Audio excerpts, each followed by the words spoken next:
하나님 은혜가 시간 저와 여러분에게 맞추기를 주님의 이름으로 축원드립니다. 한 공작이란 분은 이웃나라 왕이 이끄는 군대가 와서 성안이 완전히 포위가 되어 버렸습니다. 성의 공작은 시간이 지나갈수록 더 버틸 수 없음을 느끼고 항복을 선언합니다. 결국 항복이 조건이 정해지고 공작과 신하 그리고 여러 가지 전쟁에 참여하지 않았던 남성은 이제 왕의 손에 모든 것을 맡길 수밖에 없었습니다.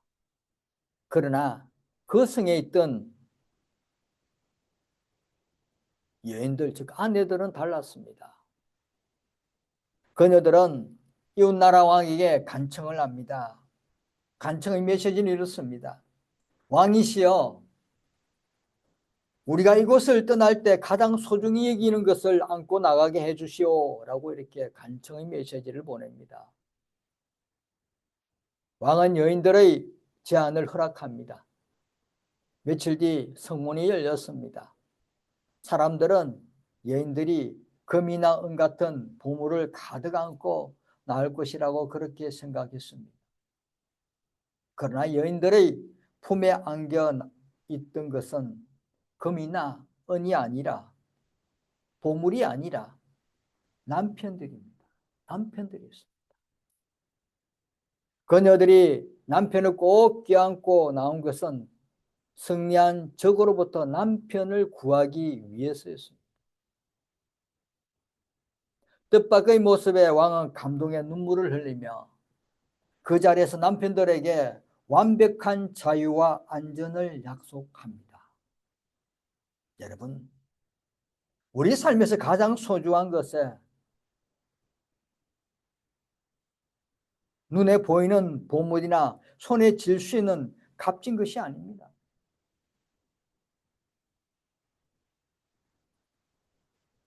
힘겨운 순간, 어려운 순간 두 팔을 꼭 안고 싶은 사람, 내 곁을 지켜주는 사랑하는 이들이야말로 무엇과 바꿀 수 없는 진짜 값진 보물입니다. 여러분, 그렇지 않습니까? 물질이 값진 보배가 아닙니다. 금은이 값진 보물이 아닙니다. 우리의 진짜 보물은 어려울 때 나를 안아주고 힘들 때 나를 안아주고 이끌어줄 수 있는 귀중한 분, 귀중한 한 사람, 바로 하나님이십니다. 아멘. 하나님을 모르면 안 됩니다. 하나님 사랑을 모르면 안 됩니다. 지난날 하나님께서 우리를 이끌어주신 그 하나님의 사랑, 하나님의 놀라운 은혜를 잊어버리면 안 됩니다. 지금까지 이렇게 살아갈 수 있도록 지금까지 이렇게 우리가 베풀어준 그 하나님의 은혜와 사랑을 잊으면 안 됩니다.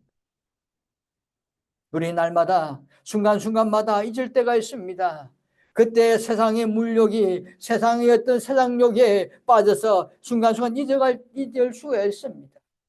그러나 진정 우리 앞길을 인도하실 분, 우리를 이끌어 주실 분, 우리를 안아주실 분, 우리를 품어주실 분, 그분은 바로 하나님이라는 꼭 잊지 않는 그런 믿음의 삶이 되시길 바랍니다. 순간순간 잊었더라도 다시 회복하고 순간순간 잊었더라도 다시 더 가까이 가고 더 회개의 삶을 살아가는 믿음의 삶이 되시기를 주님의 이름으로 축원드립니다.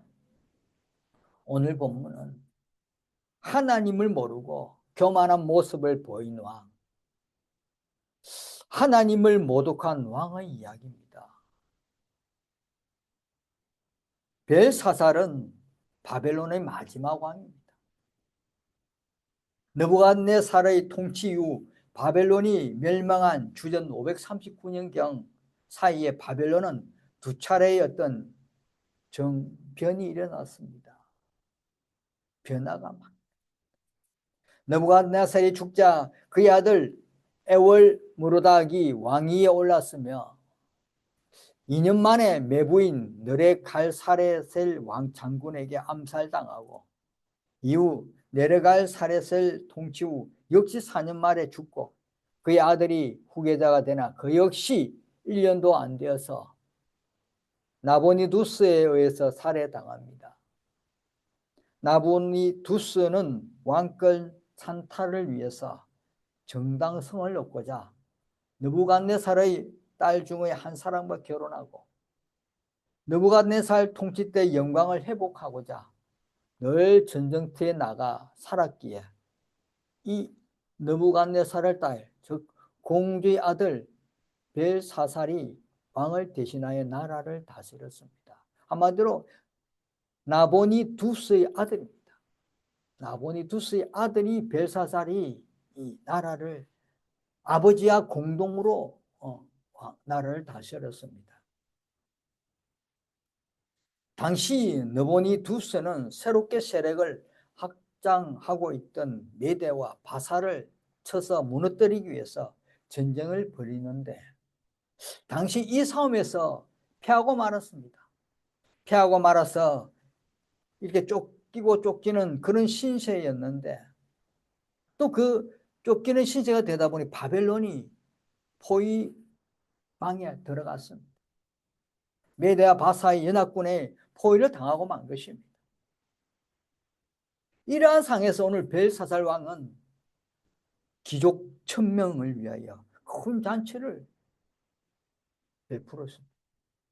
초청해서 잔치를 베푼 1절에 보면 벨사살 왕이 그의 귀족 1000명을 위하여 큰 잔치를 베풀고 그 1000명 앞에서 술을 마시니라. 메대와 바사의 군대에 의해서 포위당하고 있음에도 벨사살은 성대한 잔치를 베풀고 있는 것입니다. 이 벨사살 왕은 바벨론 성이 매우 견고하다고 생각하고 있었기 때문에 포위당해도 도저히 이 바벨론 성을 무너뜨리지 못한다는 그런 생각하에 큰 잔치를 베풀었습니다. 그러나 여러분, 아무리 성이 견고하다 하더라도 적의 포위된 상태에서 적으로부터 이 바벨론 성이 포위당해 있는 이 상태에서 흥청망청하게 술 마시고 놀아나고 술잔치를 벌리는 것은 이 벨사살 왕 이성을 완전히 잃어버렸던 그런 교만한 상태에 빠진 것입니다. 벨사살의 교만과 방종은 적의 포위에도 무시하면서 연회를 계속 잔치를 계속 즐기는 것에 그치지 않고 더 교만한 행동을 합니다. 벨사살은 자신과 제국의 위력을 널리 알리기 위해서 과시하기 위해서 느부갓네살 왕 때 예루살렘 성전에서 가져왔던 검은 그릇을 가져와 술을 따르고 술을 마시며 우상을 찬양합니다.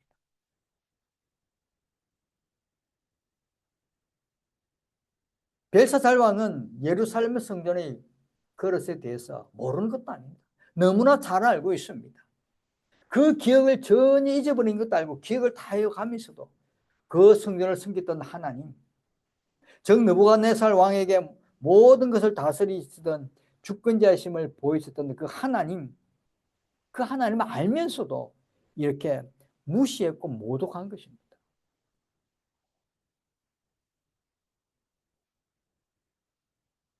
성전 그릇을 가져와서 술을 마시고 또 뭡니까? 그들이 술을 마시고는 그 금, 은, 구리, 쇠, 나무, 돌로 만든 신을 찬양하니라. 우상을 찬양한 것입니다. 그 잔치가 권력 과시의 목적이 아니라 플러스 뭡니까? 바벨론 신들을 예배드리는 종교적 축제의 성격도 가지고 있었던 것입니다. 하나님을 한마디로 모독하고 교만해서 교만뿐만 아니라 하나님 모독하고 아주 하나님을 잊어버린 우상 숭배자가 된 것입니다. 벨사살 왕은 그들의 신들을 찬양하고 이 축제를 통해서 의도적으로 그 신들을 찬양한 우상 숭배자. 흥청거리는 큰 그 연회장에서 성경거리에서 술을 마시며 우상을 찬양함으로써 노골적으로 하나님을 모욕하던 벨사살 왕은 너무나 놀라운 일을 광경을 목격합니다. 보게 됩니다. 5절에 그때 사람의 손가락들이 나타나서 왕궁 촛대 맞은편 석회석에 글자를 쓰는데 왕이 그 글자를 쓰는 손가락을 본지라. 얼마나 놀랐겠습니까? 그 잔치하고 술 먹고 넣어 놓는데 갑자기 벽에다가 벽에 하얀 손이 나타나 글자를 씁니다. 생각해 보세요. 아무것도 없는데 막 그 술잔치에 줄막 흥하는데 갑자기 벽에 막 글자가 허저 손가락이 나타나 손만 나타나 글자를 쓰고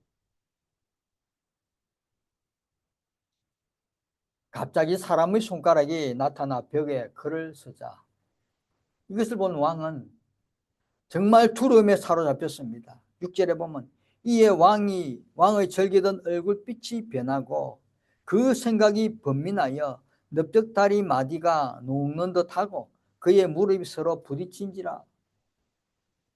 얼마나 놀라고 두려웠던지 그 절기던 얼굴이 기뻐하던 얼굴이 갑작스럽게 확 변합니다. 절기던 얼굴빛이 변하고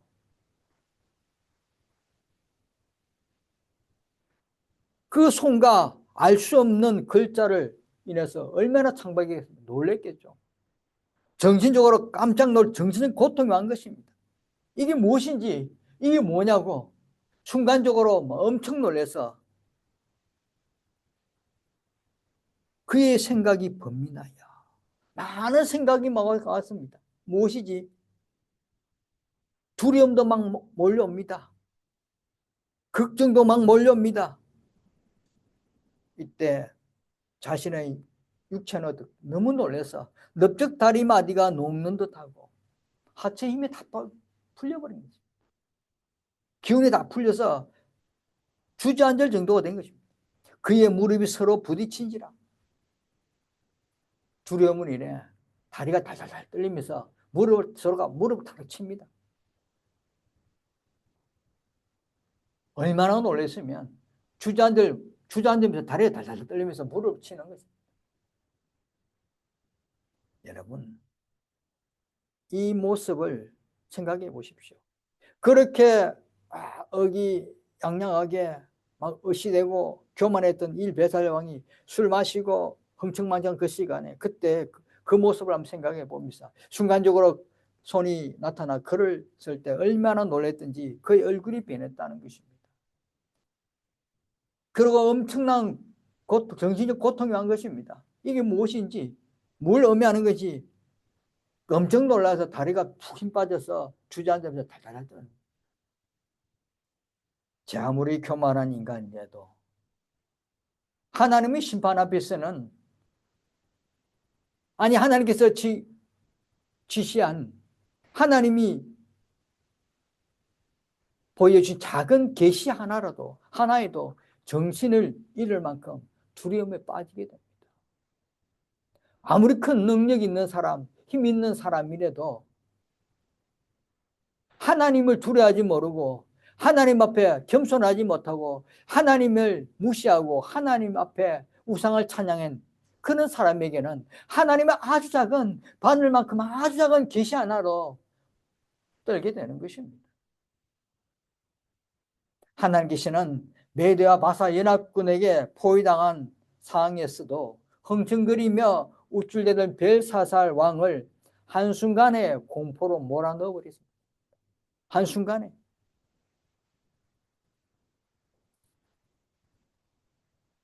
몸도 없는 손가락이 나타나서 그를 서는 장면을 목격하는 것은 사람의 마음속에 왕의 마음속에 두려움을 일으킬 만큼 아주 충분한 그런 사건입니다. 이 아무것도 없는데 갑자기 여기에다가 손가락이 나타나 보세요. 여기에다가 글자도 엄청 놀래요. 이 두려운 광경은 벨사살 왕은 물론 그 자리에 모인 바벨론의 어떤 왕족, 귀족들 다 충격에 빠집니다.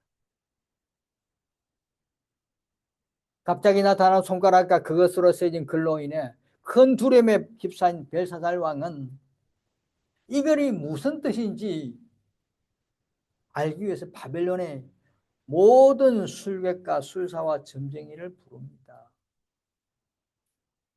7절과 같이 9절, 7절에서 9절까지 읽습니다. 시작.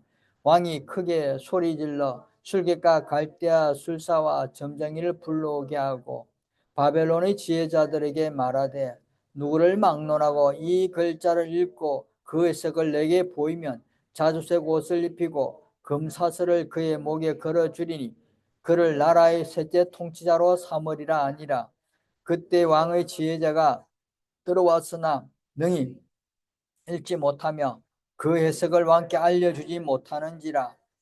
그러므로 벨사살 왕이 크게 번민하여 그의 얼굴빛이 변하였고 귀족들도 다 놀라니라. 아멘. 왕이 크게 소리 질러 얼마나 놀랐습니까? 가음을 지르면서 모든 대신들과 모든 술객과 갈대아 술사와 점쟁이 다 불러 모아 바벨을 모든 지혜자들 와서 보고 지금 해석해 달라는 거예요. 해석하는 사람에게는 자주색 옷을 입히고 금사슬을 목에 걸어주겠다는 것입니다. 최고의 포상을 하겠다는 것입니다. 자주색 옷과 귀족이 입는 옷은 또 금사슬은 고귀한 신분을 드러내는 그 당시 장신구입니다. 이것을 걸치고 이 옷을 입고 그 금사슬을 메고 다니 아주 신분이 높았다는 거예요. 그뿐입니까? 그 나라의 셋째 통치자로 삼겠다는 것입니다. 아까도 말했지만 이 벨사살 왕은 저가 아버지와 아버지가 사암으로 바깥에 나타내니까 공동 나라를 운영하면서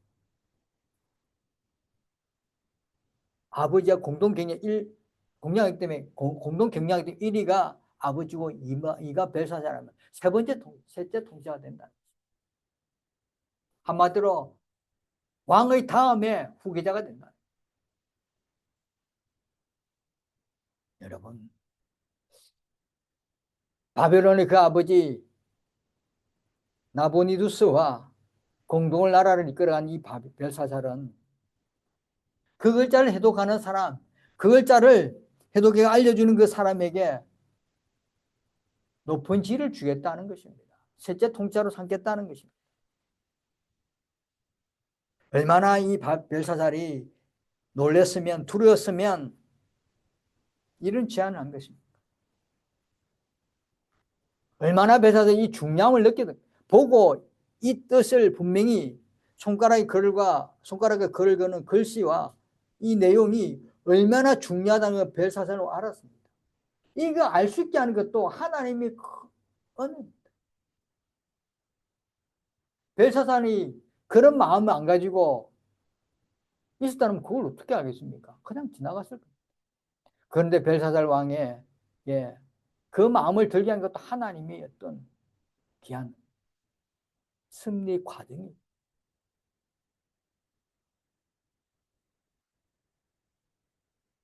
왕의 이 요구에도 이렇게 절박했는데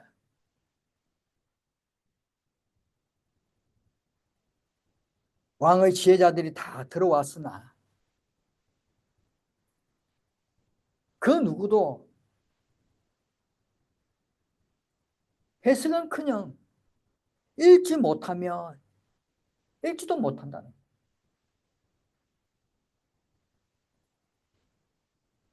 이렇게 바벨론의 모든 술사와 술객이나 점쟁이들이 해석할 수 없다는 것이 드러나니까 이제 드디어 다니엘이 추천을 받게 됩니다. 왕비가 왕과 그 귀족들의 말로 말미암아 잔치하는 궁에 들어왔더니 벨사살 왕을 다니엘을 소개한 사람은 바로 왕비입니다. 누구예요? 벨사살 왕의 어머니.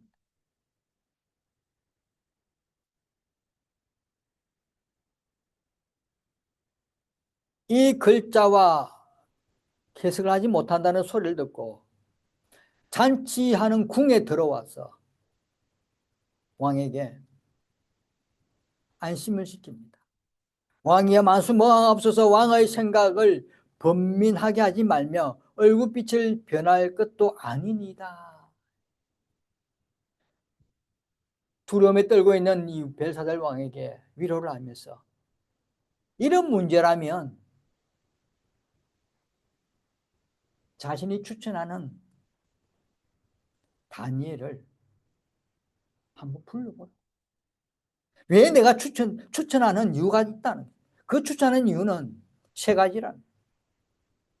첫째는 왕의 나라에 거룩한 신들의 영이 있는 사람입니다.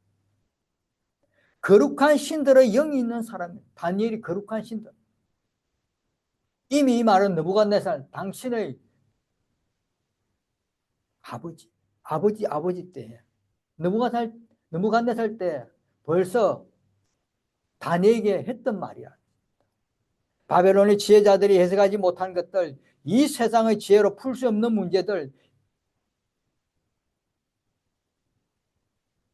이런 여러 가지를 해결할 수 있다는 것은 그 특별한 지혜를 가졌음을 의미하기 때문에 다니엘에게는 거룩한 신들의 영을 가졌다는 것입니다.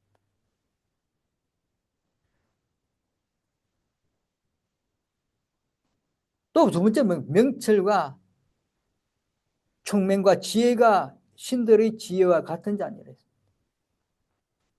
신적인 통찰력을 가진 사람이라는 것입니다. 신들의 지혜와 같은 자니 이미 느부갓네살 왕 때 입증된 사안이 있고 바벨론의 어떤 모든 박수와 술객과 술사와 점쟁이의 그 당시에 어른으로 삼았다는 것입니다. 모든 그런 사람 중에 최고의 어른으로 삼은 것이 바로 다니엘이다. 또 세 번째 추천한 이유는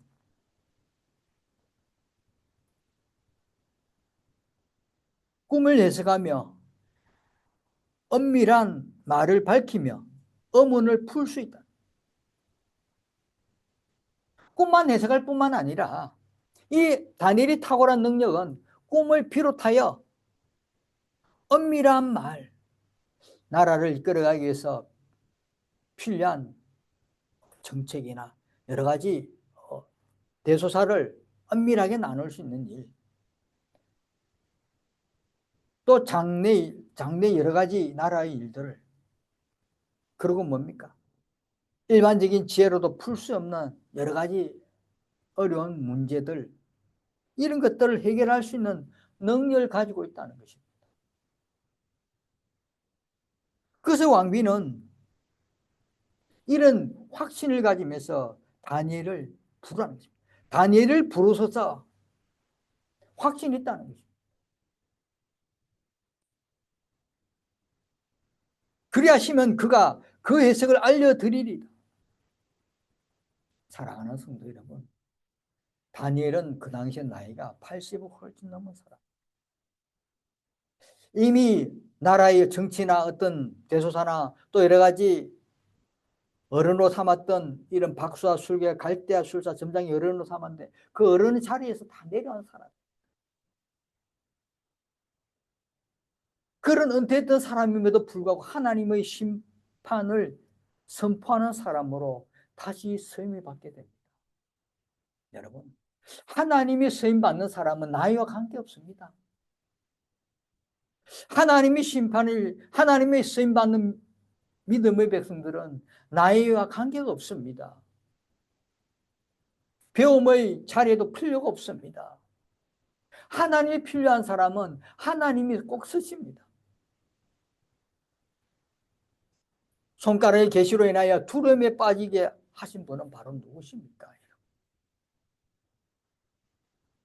모든 술사와 술객 점쟁이들을 풀지 못하게 하신 분은 누구겠습니까?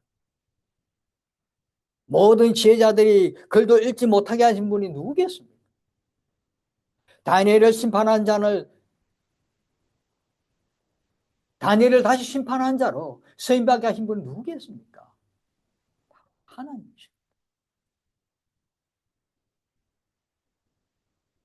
모든 것은 하나님의 그 승리를 이끌어가는데, 교만한 마음과 하나님을 모르고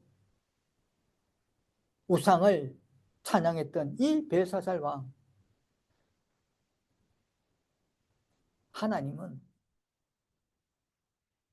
교만한 사람, 하나님 모르는 사람에게는 아주 작은 것 하나라도 두려워 떨 수 있게끔 하나님 하십니다. 그리고 하나님을 따르고 하나님 믿고 의지하고 하나님만을 생각하는 그런 사람에게는 나이와 관계없이, 배움에 관계없이, 권력에 관계없이, 부에 관계없이 언제 어느 때도 하나님 쓰십니다.